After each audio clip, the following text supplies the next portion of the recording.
Hello friends, नमस्कार। हम पढ़ रहे थे भारत का भूगोल और भारत के भूगोल के अंदर हम बहुत सारे टॉपिक पढ़ चुके हैं। आज हम पढ़ेंगे जैव विविधता और ये क्या होती है और इससे रिलेटेड जो भी एग्ज़ाम की दृष्टि से महत्वपूर्ण बिंदु रहते हैं वो सब हम इसमें टच करेंगे। इसके साथ साथ दो टॉपिक और पढ़ेंगे जिसके अंदर नेशनल पार्क एक और सब टॉपिक रहेगा, दूसरा आपके हॉट स्पॉट से रिलेटेड एक टॉपिक रहेगा। ये सभी जैव विविधता से संबंधित है, इसलिए मैंने साथ में इसको एक साथ आपके साथ प्रस्तुत कर रहे हैं। तो आप थोड़ा सा इस वीडियो को बिना स्किप किए अच्छे से देखेंगे तभी आपको समझ में आएंगे और आपको इस वीडियो को एक दो बार रिवाइज करना है तो आपके लिए ये बेनिफिट ज़्यादा कर पाएगा। दूसरा, इसमें जितने भी हमारे भारत के नेशनल पार्क्स हैं वो सभी हम लोग इम्पोर्टेंट हैं, वो सब इसमें एक साथ टच कर लेंगे। मैं आपको सब स्टेट वाइज बता दूंगा, राज्य वाइज, कि किस किस राज्य में कौन कौन सा आपको याद रखना है। तो कम से कम आपको इतना तो पढ़ना ही है, उसके बाद आप और कहीं से पढ़ सकते हैं, लेकिन मिनिमम आपको इतना क्राइटेरिया, इतना इस टॉपिक से रिलेटेड मैटर आपको तैयार करना है। चलिए, जैव विविधता एक बेसिक जानकारी के साथ हम स्टार्ट कर रहे हैं और फिर हम डिटेल के साथ भी इसी में वीडियो में पढ़ लेंगे। देखिए, जैव विविधता का मतलब समझिए कि किसी निश्चित भूभाग में जीवों की प्रजातियों में पाई जाने वाली विविधता को हम जैव विविधता कहते हैं। और जैव विविधता दिवस 22 मई को मनाया जाता है। मैंने आपको पहले 22 से रिलेटेड कुछ डेट्स बताई थी इससे लास्ट वीडियो में, अगर वो आपने नहीं देखा है तो वो भी आप लोग अच्छे से पढ़ लीजिए। देखिए, जल बरसता है पृथ्वी पर और पृथ्वी पर बहुत सारे पेड़ पौधे उगते हैं। तो अब आपको याद रखना है, जल दिवस यानी कि आपका 22 मार्च को होता है, पृथ्वी दिवस 22 अप्रैल को होता है और फिर आपका 22 मई जो है जैव विविधता दिवस मनाया जाता है। तो इस तरीके से आपको रिलेट करके याद रखना है। जैव विविधता दिवस 22 मई को, इससे पहले 22 अप्रैल आता है, इसका मतलब पृथ्वी दिवस। अप्रैल, इसके अंदर भी प्र जो है आपका आधा है, इसी तरीके से आपका पृथ्वी का जो प्र है वो भी आधा है। तो आप थोड़ा सा इस तरीके से भी रिलेट करके याद कर सकते हैं, यानी कि पृथ्वी और अप्रैल इस तरीके से दोनों में आधा आधा वर्ड आ रहा है। तो आपको 22 इस तरीके से याद रखना है 22 अप्रैल को। और जल दिवस आपका 22 मार्च को मनाया जाता है। दूसरा, भारत में जो जैव विविधता अधिनियम है वो 2002 को लाया गया था और यूएन के द्वारा 2010 को जैव विविधता वर्ष घोषित किया गया था। ये भी आपको याद रखना है। यूएन एग्ज़ाम में पूछा जाता है कि यूएन के द्वारा कब आपके जैव विविधता वर्ष घोषित किया गया, तो याद रखिएगा 2010 को। दूसरा, 2011 से 2020 के बीच में जैव विविधता आपके दशक घोषित किया गया था, ये भी आपको याद रखना है। आगे देखते हैं हम लोग जैव विविधता कितनी तरह की होती है और उससे रिलेटेड उसकी डेफिनेशन क्या हो सकती है। जैसे जैव विविधता 3 तरह की हम लोगों ने यहाँ पे क्लासिफाई कर रखी है। पहले आनुवांशिक जैव विविधता, दूसरा प्रजातीय जैव विविधता और तीसरी है सामुदायिक जैव विविधता। सामुदायिक जैव विविधता को पारितंत्र जैव विविधता के नाम से भी जाना जाता है, ये आपको याद रखना है। आनुवांशिक जैव विविधता का मतलब ये हो गया कि पारिस्थितिकी तंत्र में जीवों के जीन में होने वाले जो भी परिवर्तन होते हैं वो हम लोग उसके आनुवांशिक जैव विविधता के अंदर रखते हैं, यानी कि उसके जीन के अंदर होने वाले परिवर्तन। प्रजातीय जैव विविधता का मतलब समुदाय के प्रजाति के एक जीव में विविधता को हम प्रजातीय जैव विविधता के अंतर्गत रखते हैं। सामुदायिक जैव विविधता का मतलब ये हुआ कि एक समुदाय के जीव व वनस्पति को दूसरे समुदाय के जीव व वनस्पति के बीच की जो विविधता होती है उसको सामुदायिक जैव विविधता के अंतर्गत रखा जाता है। तो ये एक बेसिक डेफिनेशन हुई और उसके आप लोग इसके टाइप्स भी देख सकते हैं कि जैव विविधता के टाइप्स कितने और किस तरीके से हो सकते हैं। अब जैव विविधता संरक्षण किस तरीके से किया जाता है, ये 2 तरीके से किया जाता है और इसके अंतर्गत कौन कौन से ये आपके नेशनल पार्क्स वगैरह आते हैं ये भी हम लोग इसके अंदर पढ़ लेंगे। देखिए, ये 2 तरीके से, सबसे पहले हम स्वस्थाने और दूसरा होता है आपका बाह्य स्थाने। स्वस्थाने का मतलब ये हो गया संकटग्रस्त जीव व वनस्पति को उनके मूल प्राकृतिक आवास में ही संरक्षित करना होता है। वो होता है आपका स्वस्थानीय यानी हम ऐसा कह सकते हैं कि मूल स्थान पर ही संरक्षित करना। जो बाह्य स्थान है इसका मतलब ये हो गया कि जो संकटग्रस्त जितने भी जीव या वनस्पति होती हैं उनको उनके मूल स्थान से किसी दूसरे स्थान पर उनको संरक्षित या रक्षित किया जाए, ये कहलाता है आपका बाह्य स्थान है। देखिए आप लोगों ने देखा होगा, दोनों तरीके से मैं आपको बता देता हूँ। एक तो आप लोगों ने जू देखा होगा, चिड़ियाघर, और एक आपने अभ्यारण्य या फिर राष्ट्रीय अभ्यारण्य या वन्य जीव अभ्यारण्य देखा होगा। ये दोनों, एक तो हो गया आपका स्वस्थान है और एक हो गया बाह्य स्थान है। तो स्वस्थान का मतलब ये हो गया जिसके अंदर राष्ट्रीय अभ्यारण्य आ गया, आपका वन्य जीव अभ्यारण्य आ गया, आपका हॉटस्पॉट जितने भी हैं, वन आ गए, उपवन आ गए, ये सारी की सारी जिले, बाघ परियोजनाएं, हाथी परियोजनाएं, ये जितनी भी परियोजनाएं आती है ये सभी की सभी आपके स्वस्थान वाली आती है, यानी कि उनको उन्हीं के स्थान पर ही संरक्षित या रक्षित किया जाना। दूसरा, ऐसे संकटग्रस्त जीव या वनस्पति जिनको किसी दूसरे स्थान पर ले जाकर उनको सुरक्षित या संरक्षित करना, ये हो गया आपका बाह्य स्थान है। इसके अंतर्गत आपका आता है जीन बैंक, बीज बैंक, चिड़ियाघर, वृक्ष उद्यान, डीएनए बैंक, ये सभी के सभी आपके बाह्य स्थान के अंदर आते हैं। अब जीन बैंक के बारे में थोड़ा सा हम लोग देख लेते हैं कि नॉर्वे के द्वारा स्वेतवर्ड द्वीप के ऊपर अंतर्राष्ट्रीय जीन बैंक की स्थापना की गई थी, ये भी आपको याद रखना है। भारत से संबंधित देखिए आप लोग चिड़ियाघर के बारे में, सबसे पहले 1855 ईस्वी के अंदर चेन्नई के अंदर एक चिड़ियाघर स्थापित किया गया था, और सबसे बड़ा भारत का जो है वो कोलकाता में है, अलीपुर चिड़ियाघर के नाम से। दूसरा, भारतीय प्राणी सर्वेक्षण संस्थान जो कोलकाता में है, ये आपको याद रखना है, और इसकी स्थापना 1916 के अंदर की गई थी। दूसरा, IUNC, इसकी जो स्थापना है वो 1948 में की गई थी। इसका मुख्यालय गेलैंड स्विट्जरलैंड के अंतर्गत है, और जैव विविधता संरक्षण दिवस और ये इसी के अकॉर्डिंग मनाया जाता है। इस संस्था के द्वारा रेड डाटा बुक जो है वो प्रकाशित की जाती हैं। इस रेड डाटा बुक का सबसे पहले 1969 के अंदर प्रकाशन किया गया था। दूसरा, इस बुक के अंदर संकटग्रस्त या फिर विलुप्त जो प्रजातियां हैं उन सभी का इसके अंदर उल्लेख किया जाता है। दूसरा, WWF, इसके बारे में आपको world wide fund for nature, इसकी जो स्थापना है 1961 के अंदर की गई थी, और इसका जो मुख्यालय है वो आपका गेलैंड स्विट्जरलैंड के अंदर है। तो ये एक छोटा सा आपको जो टॉपिक है आपका जैव विविधता से रिलेटेड, ये इसको भी आगे हम कंटिन्यू कर रहे हैं, लेकिन ये आपको इतना कम से कम मैटर तो आपको याद रखना ही है। जैसे इसी से संबंधित आगे हम जो नेशनल पार्क्स हैं, यानी कि राष्ट्रीय उद्यान, जो आपके स्वस्थान के अंतर्गत आता है, इसलिए हम इसको यहीं पर इसको डिटेल में पढ़ लेते हैं। देखिए, सबसे बड़ा जो नेशनल पार्क है वो हेमिस हाई नेशनल पार्क है जो कि लद्दाख के अंदर है। दूसरा, सबसे छोटा नेशनल पार्क साउथ बटन, ये नेशनल पार्क अंडमान निकोबार द्वीप समूह के अंदर है। विश्व का सबसे पहले जो नेशनल पार्क बनाया गया था ये येलोस्टोन अमेरिका के व्योमिंग राज्य के अंदर है, ये आपको याद रखना है।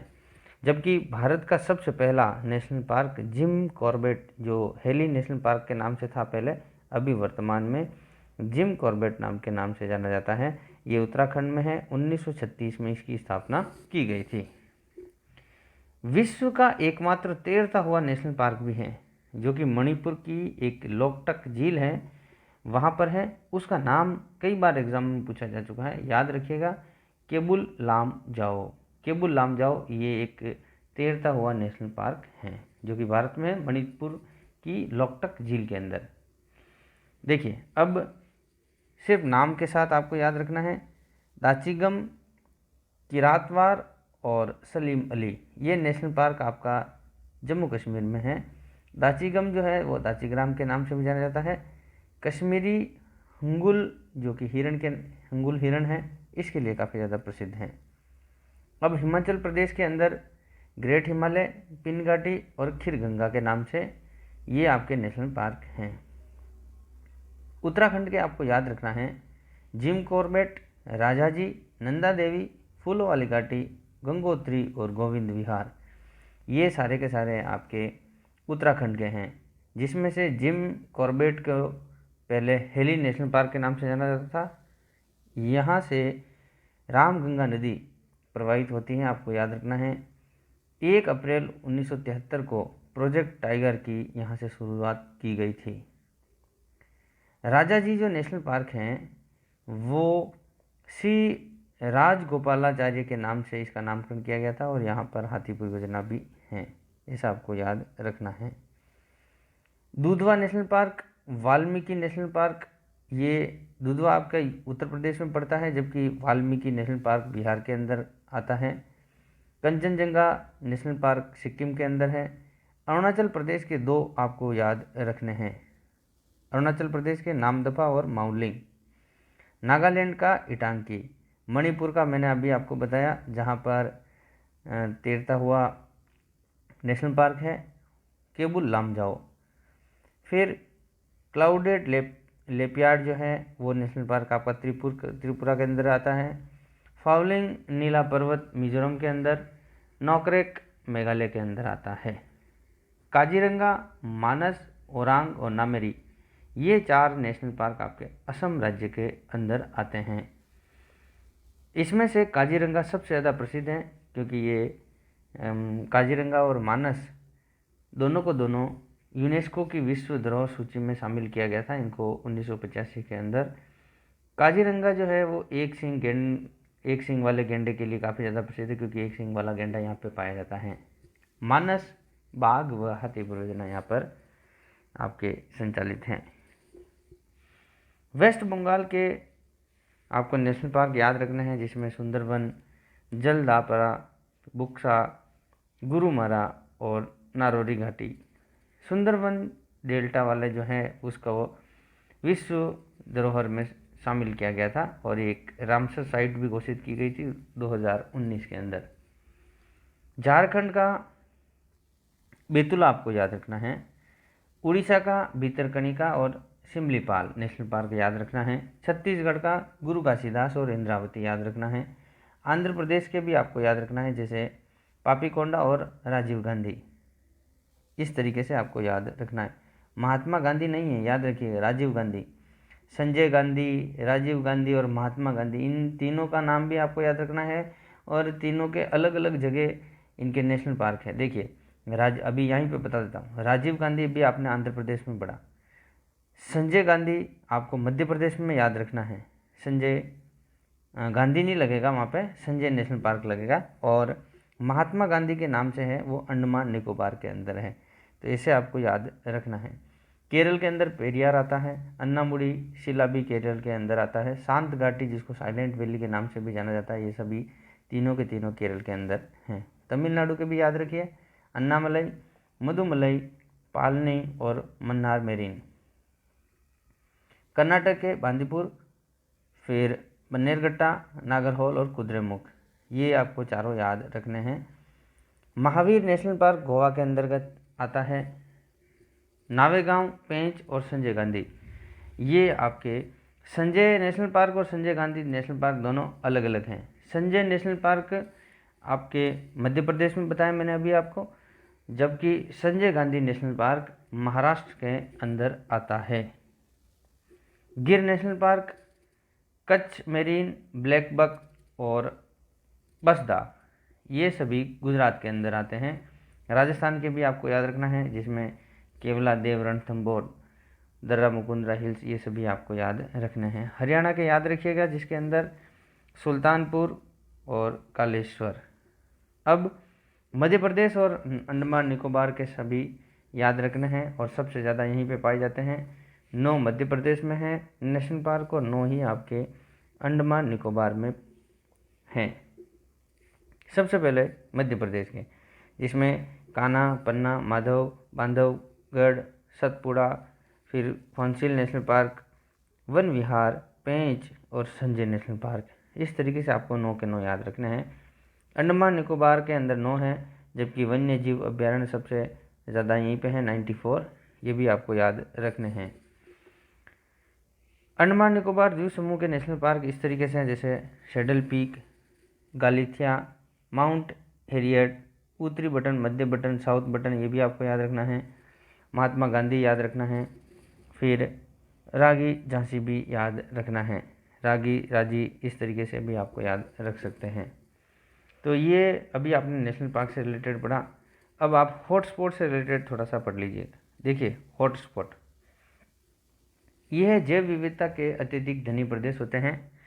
इसमें आपको याद रखना है आधार इस तरीके से हैं कि 1500 से ज़्यादा स्थानिक संवहनीय पौधे की प्रजातियां यहाँ पे होती हैं और मूल वनस्पति का लगभग 70% भाग नष्ट हो चुका हो उसको हॉटस्पॉट के अंदर रखा जाता है। हॉटस्पॉट जो शब्द है 1988 को लिया गया था नॉर्मन मॉयर्स के द्वारा, तो आपको याद रखना है। विश्व में कई सारे हॉटस्पॉट हैं। विश्व का जो है कुल हॉटस्पॉट में 2.3 भाग रखते हैं।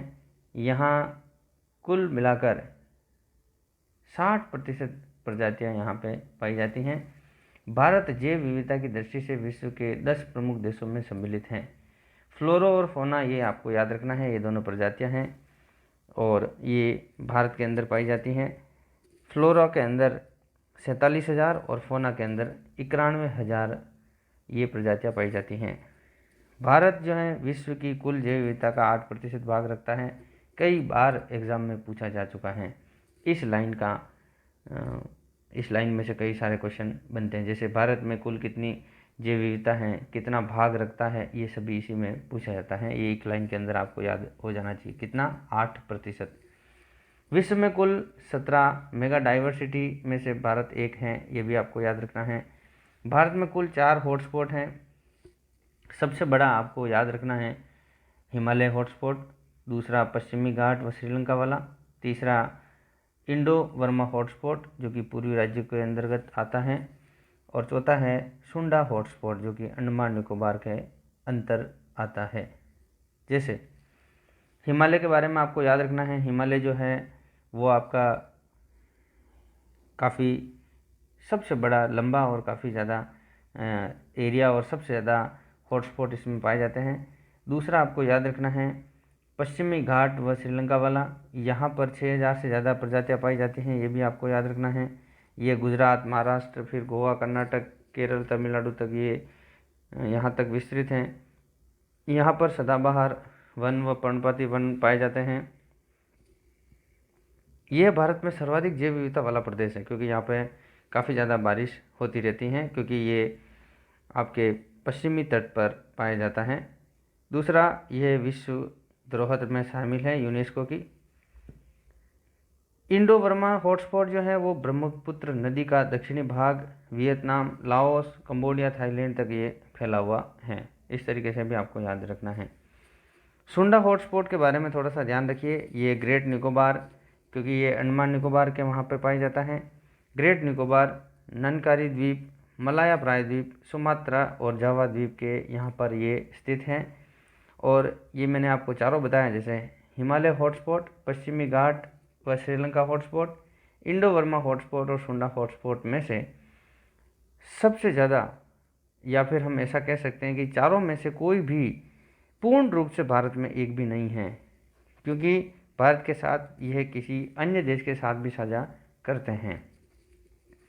तो इस तरीके से आपने ये 3 टॉपिक अभी आपने अच्छे से पढ़ लिए हैं। इन वीडियो को आप लोग बिना स्किप किए अच्छे से देखेंगे तभी ये सारे के सारे आपके क्लियर हो पाएंगे। ये जो मैंने मैटर लिखा है इसको आप अपनी नोटबुक में लिख लीजिए कहीं पे भी, और बार बार इसको रिवाइज करिए। नए टॉपिक में और किसी हम टॉपिक के साथ मिलेंगे। इस वीडियो को देखने के लिए आपका बहुत बहुत धन्यवाद। अगर आपने इस वीडियो को सब्सक्राइब नहीं किया है तो सब्सक्राइब कर लीजिए, क्योंकि बहुत सारे टॉपिक आपके लिए मैं बनाता रहता हूँ। चलिए मिलते हैं नए वीडियो के साथ, नए टॉपिक के साथ। तब तक के लिए नमस्कार।